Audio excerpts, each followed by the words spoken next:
ਤੇ ਆਪਾਂ ਪੰਜਾਬ ਵੱਲ ਨੂੰ ਆਈਏ ਤੇ ਗੱਲ ਕਰੀਏ, ਰੁੱਖ ਕਰੀਏ ਸੰਗਰੂਰ ਦਾ। ਸੰਗਰੂਰ ਦੇ ਵਿੱਚ ਘੋੜਾ ਕੈਪਸੂਲਾਂ ਤੇ ਰੋਕ ਲੱਗੀ ਹੈ ਜੀ। ਆਪਾਂ ਪ੍ਰਵੀਨ ਜੀ ਕੱਲ ਲੰਬੀ ਵਿਸਤਾਰ ਤੇ ਖਬਰ ਦੇ ਹਵਾਲੇ ਨਾਲ ਚਰਚਾ ਕਰਕੇ ਹਟੇ ਹਾਂ ਕਿ ਇੱਕ ਸਾਲਟ ਨੂੰ ਬੰਦ ਕਰਾਉਣ ਦੇ ਲਈ ਉੱਥੋਂ ਦੇ SSP ਔਰ ਸਿਵਲ ਸਰਜਨ ਨੇ ਮਿਲ ਕੇ DC ਨੂੰ ਲਿਖਿਆ ਕਿ ਇੱਥੇ ਕੁਝ ਇੱਕ ਤਰ੍ਹਾਂ ਦਾ ਮੈਡੀਕਲ ਨਸ਼ਾ ਵਿਕਦਾ, ਜਿਹੜਾ ਨਸ਼ਾ ਸਮੇਂ ਨਾਂ ਬਦਲ ਕੇ ਆ ਜਾਂਦਾ ਹੈ ਨਾ, ਉਹ ਸਿਗਨੇਚਰ ਕੈਪਸੂਲ ਨੇ, ਕੋਈ ਇਹ ਸਿਗਨੇਚਰ ਕੈਪਸੂਲ ਦੇ ਹਵਾਲੇ ਨਾਲ ਉਹ ਨਸ਼ਾ, ਅਸਲ 'ਚ ਤਾਂ ਉਹ ਦਵਾਈ ਹੈ ਪ੍ਰਵੀਨ ਜੀ। ਜਿਹੜੇ ਲੋਕਾਂ ਨੂੰ ਸ਼ੂਗਰ ਦੀ ਬਿਮਾਰੀ ਹੈ ਉਹਨਾਂ ਦੀਆਂ ਨਸਾਂ ਕਮਜ਼ੋਰ ਹੋ ਜਾਂਦੀਆਂ ਨੇ, ਉਹਨਾਂ ਦੀਆਂ ਨਸਾਂ ਦੀ ਉਹ ਕਮਜ਼ੋਰੀ ਦੂਰ ਕਰਨ ਦੀ ਇਹ ਦਵਾਈ ਹੈ। ਪਰ ਇਸ ਨੂੰ ਨਸ਼ੇੜੀ ਆਪਣੇ ਨਸ਼ੇ ਵਜੋਂ ਵਰਤਣ ਲੱਗ ਗਏ, ਦੀ ਮਦਾਦ ਵੱਡੀ ਗਿਣਤੀ 'ਚ ਵਰਤਣ ਲੱਗ ਗਏ ਤੇ ਉਹਦੇ ਉੱਤੇ ਰੋਕ ਲਾਉਣ ਦੀ ਕਵਾਇਦ ਚੱਲੀ, ਕਿਉਂਕਿ ਸਮੇਂ ਨਸ਼ਾ ਰੂਪ ਬਟਾ ਕੇ ਆਉਂਦਾ ਰਿਹਾ। ਕਦੇ ਇਹਦੀ ਡਿਮਾਂਡ 2 ਨੰਬਰ ਦੇ ਵਿੱਚ ਕੋਡ ਵਰਡ ਵਜੋਂ, ਮਤਲਬ ਕਿ ਉੱਥੇ ਬੁਲਟ ਦੇ ਨਾਲ ਬੁਲਟ ਹੁੰਦੀ ਰਹੀ ਕਿ ਹਾਂ ਬਾਈ ਹੈ ਨਾ ਬੁਲਟ ਦੇ ਪੱਤੇ ਦੇ ਦਿਓ। ਸੋ ਫਿਰ ਕਦੇ ਇਹ ਚਿੱਟਾ ਤੇ ਨੀਲਾ ਬਣ ਕੇ ਵਿਕਿਆ ਤੇ ਅੱਜ ਕੱਲ ਕਹਿੰਦੇ ਜੀ ਇਹ ਘੋੜਾ ਕੈਪਸੂਲ ਬਣ ਕੇ ਵਿਕ ਰਿਹਾ ਸੀਗਾ। ਸੋ ਇਹਦੀ ਪ੍ਰਸ਼ਾਸਨ ਨੂੰ, ਚਲੋ ਕਈ ਥਾਂ ਚੰਗੇ ਪ੍ਰਸ਼ਾਸਨਿਕ ਅਧਿਕਾਰੀ ਵੀ ਹੁੰਦੇ ਨੇ ਜਾਂ ਕਈ ਵਾਰ ਉੱਪਰੋਂ ਹਦਾਇਤ ਹੁੰਦੀ ਹੈ। ਸੰਗਰੂਰ ਹਲਕਾ ਮੁੱਖ ਮੰਤਰੀ ਦਾ ਆਪਣਾ ਹਲਕਾ ਹੈ, ਸੋ ਇਸ ਲਈ ਉੱਥੇ ਕਹਿੰਦੇ ਜੀ ਉੱਥੋਂ ਦੇ SSP ਸੁਰਿੰਦਰ ਲਾਂਬਾ ਹੋਰੀ ਤੇ ਉੱਥੋਂ ਦੇ ਸਿਵਲ ਸਰਜਨ ਹੈ ਬੀਬੀ ਡਾਕਟਰ ਪਰਮਜੀਤ ਕੌਰ ਹੋਰੀ, ਇਹਨਾਂ ਨੇ ਬਕਾਇਦਾ DC ਦੇ ਧਿਆਨ 'ਚ ਲਿਆਂਦਾ ਜੀ ਕਿ ਆ ਜਿਹੜੇ ਬੁਲਟ ਜਾਂ ਘੋੜਾ ਕੈਪਸੂਲ ਜਾਂ ਇਹ ਨੇ, ਇਹਨਾਂ ਦੇ ਸਾਲਟ ਤੇ ਰੋਕ ਲਾਓ, ਇਹ ਵਿਕਣੋਂ ਨਹੀਂ ਹਟਦਾ। ਤੇ ਹੁਣ DC ਨੇ ਬਕਾਇਦਾ ਤੌਰ ਤੇ ਉੱਥੋਂ ਦੇ ਡਿਪਟੀ ਕਮਿਸ਼ਨਰ ਜਤਿੰਦਰ ਜੌਰਵਾਲ ਹੋਰਾਂ ਨੇ ਹਦਾਇਤ ਜਾਰੀ ਕਰਤੀ ਪ੍ਰਵੀਨ ਜੀ, ਸਾਰੇ ਮੈਡੀਕਲ ਸਟੋਰਾਂ ਨੂੰ, ਸਾਰੇ ਦਵਾਈ ਵੇਚਣ ਵਾਲੇ, ਦਵਾਈ ਉਪਲਬਧ ਕਰਾਉਣ ਵਾਲੇ ਕੇਂਦਰਾਂ ਨੂੰ ਕਿ ਭਾਈ ਸਾਲਟ ਕਿਹਨੂੰ ਦੇ ਰਹੇ ਹੋ, ਕਿਸ ਲੋੜ ਤੇ ਦੇ ਰਹੇ ਹੋ, ਉਹਦਾ ਪੂਰਾ ਰਿਕਾਰਡ ਹੋਣਾ ਚਾਹੀਦਾ। ਬਿਨਾਂ ਕਿਸੇ ਡਾਕਟਰ ਦੀ ਤੋਂ ਕਹਿੰਦੇ ਜੀ ਹੋਣਗੇ ਤੇ ਜਿਹਨੂੰ ਦੇਣਾ ਉਹਦਾ ਰਿਕਾਰਡ ਤੁਹਾਡੇ ਕੋਲ ਵੀ ਦਰਜ ਹੋਣਾ ਚਾਹੀਦਾ ਤੇ ਤੁਹਾਡੀ ਉਹਦੇ ਉੱਤੇ ਜੀ ਤੇ ਖਾਸ ਕਰਕੇ ਸਿੱਧਾ ਹੋ ਗਿਆ ਤੇ ਇਸ ਲਈ ਜੇ ਚੀਨ 'ਚ ਦੇਖੀਏ ਤਾਂ ਮੈਡੀਕਲ ਸਟੋਰਾਂ ਨੂੰ ਇੱਕ ਸਪਸ਼ਟ ਹਦਾਇਤ ਹੈ ਕਿ ਤੁਸੀਂ ਬਿਨਾਂ ਡਾਕਟਰੀ ਪਰਚੀ ਤੋਂ ਕੋਈ ਦਵਾਈਓ ਨਹੀਂ ਦੇਣੀ।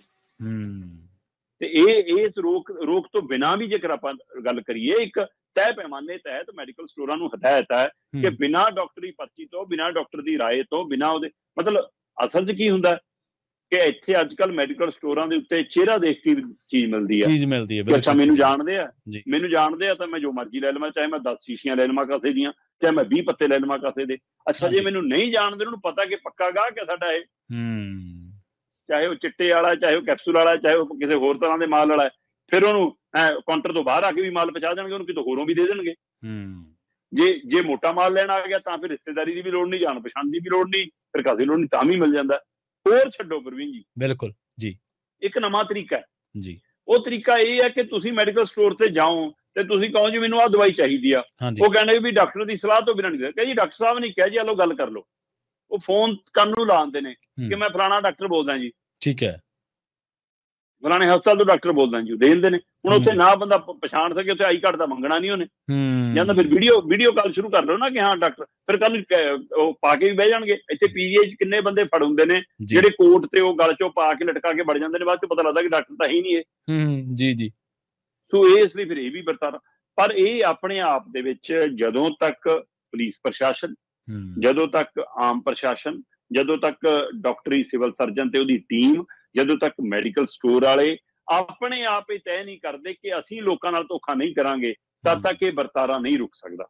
ਜਿੰਨੀਆਂ ਮਰਜ਼ੀ SSP ਚਿੱਠੀਆਂ ਲਿਖ ਲਵੇ DC ਨੂੰ, ਜਿੰਨਾ ਮਰਜ਼ੀ ਸਿਵਲ ਸਰਜਨ ਸੱਚਾ ਹੋ ਕੇ ਦਿਖਾ ਲਵੇ, ਜਿੰਨਾ ਮਰਜ਼ੀ DC ਰੋਕ ਲਾਉਣ ਦੀਆਂ ਗੱਲਾਂ ਕਰ ਲਵੇ, ਅਗਲਾ ਕਹਿੰਦਾ 75 mg ਤੱਕ ਤੋਂ ਵੱਧ ਨਹੀਂ ਵੇਚਣਾ ਜੀ, 75 mg ਤੋਂ ਉੱਪਰ ਜੇ ਵੇਚਣਾ ਪਿਆ ਉਹਦਾ ਰਿਕਾਰਡ ਚਾਹੀਦਾ ਹੋਊਗਾ ਪੂਰਾ, ਤੇ 75 mg ਤੇ ਵੀ ਥੋੜੀ ਪਰਚੀ ਤੇ ਮੋਹਰ ਚਾਹੀਦੀ ਆ। ਤੇ ਪਰ ਤੁਸੀਂ ਹਿਸਾਬ ਕਿਵੇਂ ਰੱਖੋਗੇ? ਅਗਲੇ ਨੇ ਦਿਖਾਉਣਾ ਹੈ ਜੀ ਕਿ ਮੈਂ 40 ਪੱਤਿਆਂ ਖਰੀਦੇ ਸੀਗੇ ਜੀ ਮੈਡੀਕਲ ਸਟੋਰ ਵਾਲੇ ਨੇ, ਅੱਜ ਮੇਰੇ 30 ਵਿਕ ਗਏ, 10 ਪਏ ਨੇ, ਖਰੀਦੇ ਚਾਹੇ 100 ਹੋਣ, ਰਿਕਾਰਡ 'ਚ ਜਿੰਨੇ ਰੱਖਣੇ ਉਹ 40 ਦਾ ਰਿਕਾਰਡ ਰੱਖੀ ਜਾਊਗਾ, ਜਿਹੜੇ ਉੱਪਰ ਆਏ ਬਾਕੀ 60 ਦਾ ਹਿਸਾਬ ਹੀ ਚੱਲੀ ਜਾਊਗਾ। ਸੋ ਆਹ ਧੰਦਾ ਕਿਵੇਂ ਰੋਕੋਗੇ? ਸੋ ਇਸੇ ਲਈ ਆਪਾਂ ਗੱਲ ਕਰਦੇ ਸੀ ਕਿ ਚਾਹੇ ਉਹ ਬੁਲਟ ਬਣ ਕੇ ਆਵੇ, ਚਾਹੇ ਉਹ ਚਿੱਟਾ ਨੀਲਾ ਬਣ ਕੇ ਆਵੇ, ਚਾਹੇ ਉਹ ਘੋੜਾ ਬਣ ਕੇ ਆਵੇ, ਜਿਹੜੇ ਮਰਜ਼ੀ ਨਾਂ ਤੇ ਕੋਡ ਵਰਡ ਕੌਣ ਕ੍ਰੀਏਟ ਕਰਦਾ ਹੈ, ਕੌਣ ਉਪਲਬਧ ਕਰਾਉਂਦਾ ਹੈ, ਕਿਵੇਂ ਵਿਕਦੇ ਨੇ, ਇਹ ਤੋਂ ਪ੍ਰਸ਼ਾਸਨ ਤੇ ਪੁਲਿਸ ਕਿਵੇਂ ਅੱਖਾਂ ਮੀਚ ਕੇ ਬੈਠੀ ਰਹਿੰਦੀ ਹੈ ਕਿ ਥੋੜਾ ਜਿਹਾ ਜਾਗਦੇ ਨੇ ਤੇ ਮੀਡੀਆ 'ਚ ਖਬਰਾਂ ਲੱਗਦੀਆਂ ਨੇ, ਕੱਲ ਤੋਂ ਬਾਅਦ ਇਹ ਖਬਰ ਖਤਮ ਹੋ ਜਾਣੀ ਆ, ਉਸ ਤੋਂ ਬਾਅਦ ਮਾਲ ਨਵੇਂ ਰੂਪ 'ਚ ਵਿਕੇ, ਪੁਰਾਣੇ ਰੂਪ 'ਚ ਵਿਕੇ, ਕਿਸੇ ਨੇ ਨਹੀਂ ਪੁੱਛਣਾ।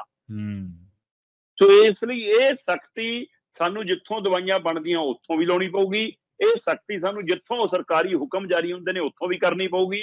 ਔਰ ਇਹ ਹੁਕਮ ਹੋਣ, ਔਰ ਇਹ ਹੁਕਮ ਇਸ ਰੂਪ 'ਚ ਹੋਣ ਕਿ ਭਾਈ ਜੇ ਸਿਵਲ ਸਰਜਨ ਦੇ ਹੁਕਮ ਨੇ ਤਾਂ ਜੇ ਕੱਲ ਨੂੰ ਲਾਗੂ ਨਾ ਹੋਵੇ ਤਾਂ ਸਿਵਲ ਸਰਜਨ ਤੂੰ ਵੀ ਟੰਗੀ ਜਾਏਗੀ। ਹਾਂਜੀ ਹਾਂਜੀ ਬਿਲਕੁਲ। ਤੇ ਜੇ ਐਸਐਸਪੀ ਨੇ ਰੋਕ ਲਗਾਏ ਨੇ ਤਾਂ ਐਸਐਸਪੀ ਨੂੰ ਪੁੱਛਣਾ ਪਊਗਾ ਕਿ ਦੁਬਾਰਾ ਕਦ ਪੁੱਛਣ ਗਏ ਸੀ, ਤਾਂ ਡੀਸੀ ਨੂੰ ਪੁੱਛਣਾ ਪਊਗਾ ਕਿ ਹੁਕਮ ਦੇਣ ਤੋਂ ਬਾਅਦ ਕਦੇ ਦੁਬਾਰਾ ਚੈੱਕ ਕੀਤਾ।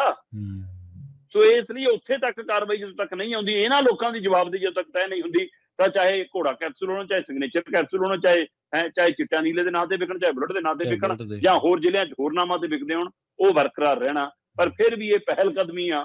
ਕੁਛ ਹੱਦ ਤੱਕ ਜੇ ਪ੍ਰਸ਼ਾਸਨ ਕੁਝ ਲੋਕ ਸਾਹਮਣੇ ਆਉਂਦੇ ਨੇ ਤਾਂ ਉਹ ਤੋਂ ਥੋੜੀ ਜਿਹੀ ਆਸ ਜਾਗਦੀ ਆ ਕਿ ਸ਼ਾਇਦ ਪ੍ਰਸ਼ਾਸਨ ਦੀ ਜ਼ਮੀਰ ਜਾਗ ਗਈ ਹੋਵੇ। ਬਿਲਕੁਲ ਜੀ ਬਿਲਕੁਲ। ਹੇਠਲੇ ਪੱਧਰ ਤੇ ਚੀਜ਼ਾਂ ਤਾਂ ਹੀ ਆਉਂਦੀਆਂ ਨਾ ਜੇ ਉਹਨਾਂ ਨੂੰ ਵਿਕਣ ਦੀ ਮਨਜ਼ੂਰੀ ਮਿਲਦੀ ਹੈ।